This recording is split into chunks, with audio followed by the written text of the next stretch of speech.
Hi, என்னடா ஊர் சுத்தாமல் வீட்டில் உட்காந்துருக்கேன்னு பார்க்குறீங்களா? என்ன பண்ணுறது, எக்ஸாம் வந்துடுச்சு. உங்களுக்கும் யூஸ்ஃபுல்லாக இருக்கிறதுக்கு நான் படிக்கிறதே வீடியோ எடுத்து போகலான் இருக்கேன். ஸோ நம்ம இந்த வீடியோவில் சிங்குலர் அண்ட் ப்ளூரல் படிக்க போகிறோம். எல்லாருக்கும் புரிகிற மாதிரி எக்ஸாம்பிளோட படிக்கலாம். வாங்க வீடியோக்குள்ளே போகலாம். சிங்குலர், ப்ளூரல், ஒருமை, பன்மை. சிங்குலர்னா என்ன? Only one. ப்ளூரல்னா என்ன? மோர் தென் ஒன். சிங்குலரை ப்ளூரலாக மாற்ற 4 ரூல்ஸ் இருக்குது. S, ES, IES, VES. இன்னைக்கு ஃபஸ்ட்டு 2 ரூல் மட்டும் நம்ம படிக்கலாம். ரூல் நம்பர் 1, வெறும் எஸ் சேர்க்கணும். எக்ஸாம்பிள் பேர்டு, பேர்டோட எஸ் சேர்த்தா பேர்ட்ஸ். ரூல் நம்பர் 2, சிங்குலரோட எண்டில் இஎஸ் சேர்க்கறது. எக்ஸாம்பிள் கிளாஸ், கிளாஸோட இஎஸ் சேர்த்தா கிளாஸஸ்.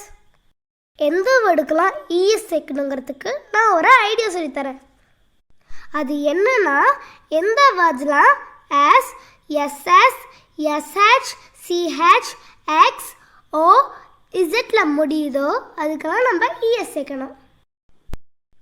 எல்லாத்தையும் எக்ஸாம்பிளோட நம்ம பார்க்கலாம். இப்போ பஸ் எஸ்ல முடிஞ்சிருக்கு, இஎஸ் சேர்த்தா பஸ்ஸஸ்.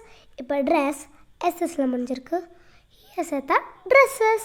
ப்ரஷ் எஸ்ஹெச்ல முடிஞ்சிருக்கிறதுனால நம்ம இஎஸ் சேர்த்தா ப்ரஷஸ் ஆகிடும்.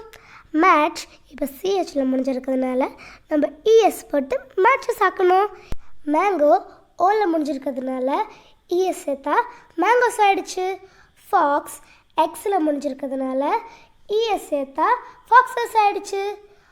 டோப்பஸ் இசட்டில் முடிஞ்சிருக்கிறதுனால இஎஸ் சேர்த்தா டோப்பஸஸ் ஆகிடும். இந்த 7 ரூலில் ஒன்று மட்டும் நமக்கு வச்சுக்கணும். அது என்னன்னா, சிஹெச் இச்சுன்னு சவுண்டு கேட்டால் மட்டும்தான் இஎஸ் போடணும். இக்குன்னு சவுண்டு கேட்டுச்சுன்னா எஸ் தான் போடணும். இப்போ பார்த்தீங்கன்னா எக்ஸாம்பிளுக்கு பிரான்ச், இதில் சிஹெச் இச்சு சவுண்டு கொடுக்குது, அதனால நம்ம இஎஸ் போட்டு பிரான்ச்சஸ் ஆக்கணும். இதுவே இப்போ ஸ்டொமக்கில் பார்த்தீங்கன்னா சிஹெச் இக்கு சவுண்டு கொடுக்குது, அதனால எஸ் போட்டு ஸ்டொமக்ஸ் ஆக்கிட்டோம். அவ்வளோதாங்க. கீழே இருக்க வேர்ட்ஸை வீட்டில் நீங்கள் ப்ராக்டிஸ் பண்ணி பாருங்கள். அப்புறம் மறக்காமல் உங்கள் ஆன்சரை கமெண்ட்டில் போடுங்க. இவ்வளோ நேரம் நம்ம படித்தது உங்களுக்கு புரிஞ்சிருக்கும் நான் நம்புகிறேன். இதோட கண்டினியூவேஷனை நம்ம அடுத்த வீடியோவில் பார்க்கலாம். நீங்கள் தெரிஞ்சுக்கணும்னு நினைக்கிற சப்ஜெக்டை கமெண்ட்டில் போடுங்க. இந்த வீடியோ உங்களுக்கு பிடிச்சிருந்துச்சுன்னா மறக்காமல் லைக் பண்ணுங்கள், ஷேர் பண்ணுங்கள், சப்ஸ்கிரைப் பண்ணுங்கள். அப்புறம்